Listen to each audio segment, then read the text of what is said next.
Okay, so some of you are haters and commented on my last video that the audio needed work. So hopefully this helps. Also, let me know if you like this guy better or like the floofy one, but I think we'll stick with this one for now. So as I was saying, I did get a comment in my last video, and no, I'm not salty about it. I'm taking constructive feedback. That is what this is. Long rant out of the way. Let's get into the video because I'm feeling a little spicy right now. That could only mean one thing. It's time for another unsolicited salon advice.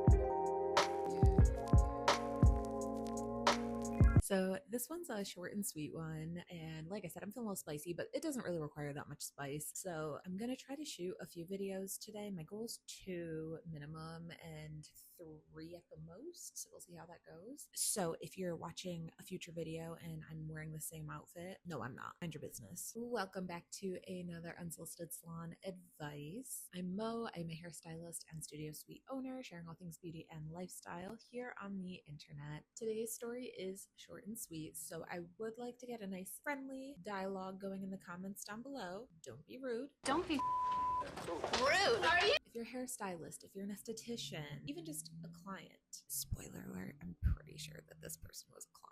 Please chime in the comments below because I'm curious to see what the weigh-in is on this, if it's like that important or not. I will be responding to comments, so find me down there chit-chatting with you guys. Okay, now that that's all out of the way, oh my god, this intro is longer than the freaking post itself. Who gave this girl a camera and a freaking microphone? So as I said before, this one is brief, so let's just get into it. It simply reads, Dear hairstylist, can we make them after 5 p.m. appointments a thing? Baby, we got jobs. And to that, as a stylist who does work after 5 p.m., I say, hi. We exist. You're seen, you're heard, and I completely understand wanting to find a stylist that fits within your schedule so that you're not missing work. The amazing news is, though, that these stylists do exist, but it might just take a little bit more research and time to find one. And unfortunately, you might have to play the dating game of, testing out a new stylist until you find somebody that works with your schedule and you vibe with and love their work. So yes, as I said, I am still actively working in the industry, and as I just stated 2 seconds ago, I do work after 5 p.m. and that's simply because I don't want to work on the weekends. There's a number of reasons for that, which is kind of irrelevant to the story, but I'll briefly tell you it. One, I do wedding business a few months out of the year, so I need my weekends open for those. And then otherwise, the rest of the year, I just want to enjoy my life. Like, there's so many things happening on the weekend. Usually there's some kind of activity going on, a concert, a comedy show, a new restaurant thing, a pop-up, a friend invited us to an event. There's always something going on the weekend, and frankly, I don't want to waste my entire weekend at work. Also, my partner has weekends off, so we can get more quality time together to actually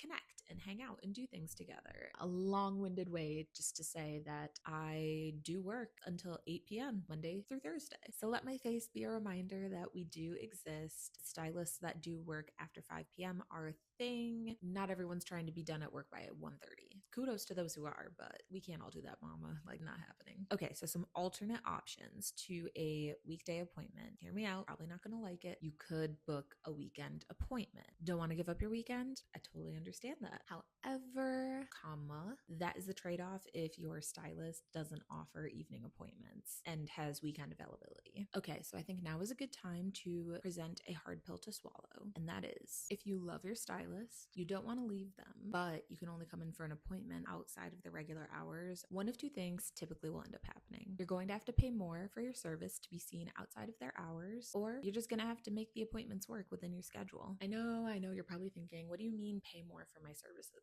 What are you talking about? Okay, think about it for a second. You're making your stylist work overtime. So let's just say you're getting an appointment that's about a 2 to 4 hour service. Would you want to work 2 to 4 hours of overtime and not get paid for that time? If you're salary, please do not answer that question because that is not the conversation we are having right now. This isn't a standard practice across the board, but it's becoming a more and more common phenomenon that's been happening in the salon spa space of having an overtime rate for services. Typically, it'll be about 20 to 50% more than the standard service rate. But again, this is a relatively new phenomenon. Not a ton of people are doing it. And again, it varies based on a bunch of different factors and is at every stylist and salon owner's discretion on how they want to apply that practice. Okay, so let's say you did your homework and you found a stylist that does work after 5 p.m. Amazing. All right, you inquire about an appointment or go online to book an appointment with them, and you're scrolling and scrolling and scrolling and scrolling. Why is it taking so long to find an appointment? So the downside for super limited availability in this case, weekdays only after 5 p.m. You're going to be waiting a long time for an appointment,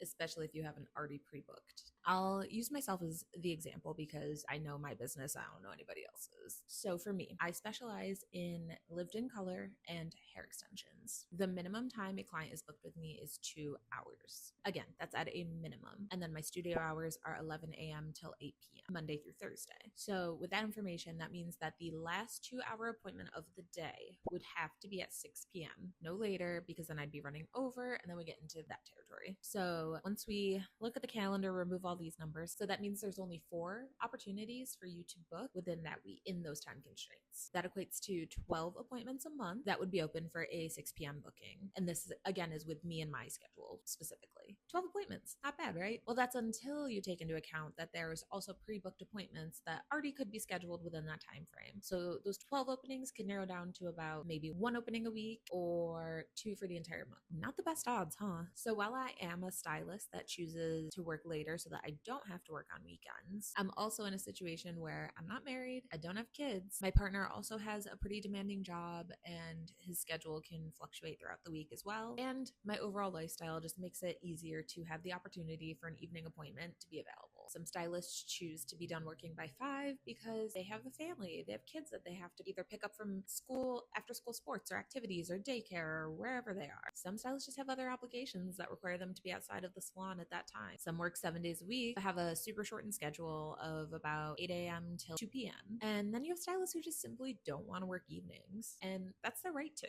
Moral of the story, if you find a stylist that you love and trust, try what you can to make their schedule work with yours. And at the end of the day, if it doesn't, be understanding and considerate that you're asking them to sacrifice personal time to provide your service, and they should be properly compensated for that time. There truly is a stylist for everyone, and you can find an incredibly talented professional who fits within your budget and schedule. Give this video a thumbs up if you agree. So yeah, that's all I have for today. Like I said, this was a short and sweet one, and honestly, I'm glad it was kind of a palate cleanser before the next unsolicited salon advice, because let me tell you, it is a juicy one. Make sure you are subscribed so you don't miss future uploads, and be sure to turn your notifications on so you're the first to know. Thank you so much for joining me today, and I will see you in the next one.